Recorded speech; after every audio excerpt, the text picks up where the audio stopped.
Hey, welcome back to JMC Garage.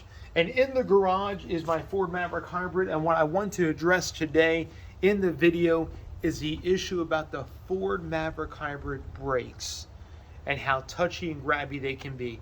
Now, if you want a little bit more in-depth video, what I wanted to do with this video just cover some basics. But if you want a little bit more in-depth video, I suggest you tune into Test Driven TV. He has his own YouTube channel. Sam Haymart of Test Driven TV. He already covered the brakes and what the situation is, and a TSB that Ford just released about these brakes. But let me kind of clue in on what is going on and what I have experienced after owning my Maverick Hybrid for about 30,000 miles. That's right, I got about 30,000 miles on this thing. I go all over the place. I travel almost 80 miles a day back and forth for my job.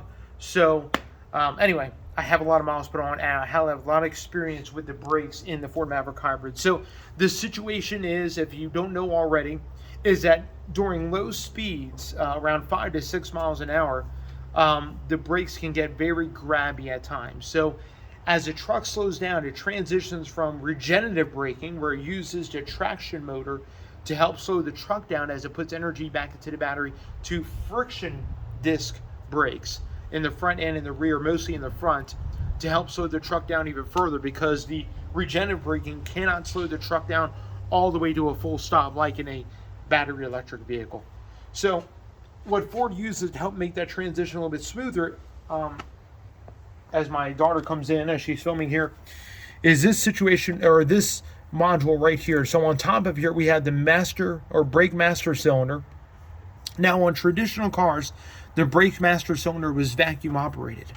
Well, on most newer cars, not only on the Ford Maverick Hybrid, but on the Ford Escape, on the Bronco Sport, on the F-150, a lot of vehicles, not only that are not hybrids, but hybrids also use this pretty much same basic design from Ford. And this is Ford's brake integration module. And it consists of a module motor, which is down here, this compartment here, and then we have an ABS motor on the other side with brake lines flowing out of that to the 4 different wheels. So what's happening is this module controls everything. It's got extra duties now. It's in the hybrid. It controls not only how much regenerative braking, what to do with regenerative braking, but when to bring on the friction brakes and how intensive the friction brakes need to be come on. All that's controlled through that brake integrated, that brake modulating motor or integrated module. And what happens is Ford's already recognized this, that there is a software update that needs to happen with the brake module, so it can kind of dictate on how to bring on the brakes, the friction brakes, versus when to take off or when it's done with the regenerative brakes, if that makes sense. And sometimes it gets kind of confused, I like to say. I mean, it's happened to me a few times. I'll be slowing down to a stop, and then all of a sudden the vehicle will lunge to a stop, or just about stop dead in its tracks. And it sounds just weird, because you can tell when it's done with regenerative braking, and all of a sudden the friction brakes come into play, and it's almost like it's in panic mode.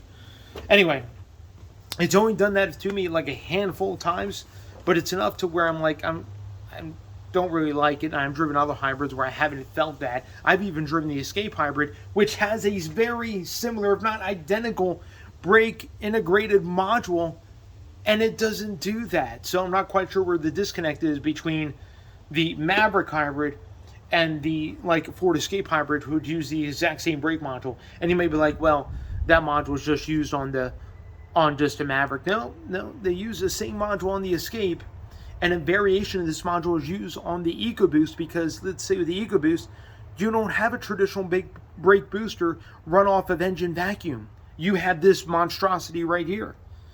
So anyway, Ford has released a fix for it. They released a TSB out for it, and they're going to be releasing a fix here. Sorry, they haven't released a fix yet. That is coming within the next month, at the end of November, I believe.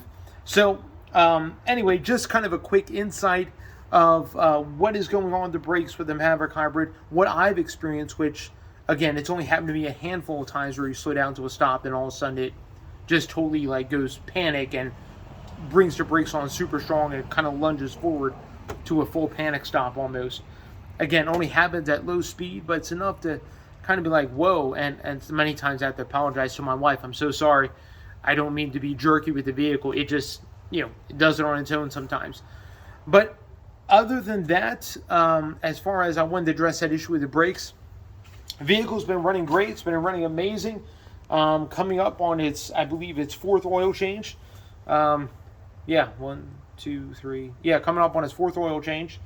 And we're going to get new tires on it, put on at the end of this week. So I'll make sure to give a highlight video about those tires and what tires I chose to go with for the Ford Maverick Hybrid. I can't wait to see how they're going to perform in the winter up here in North Idaho.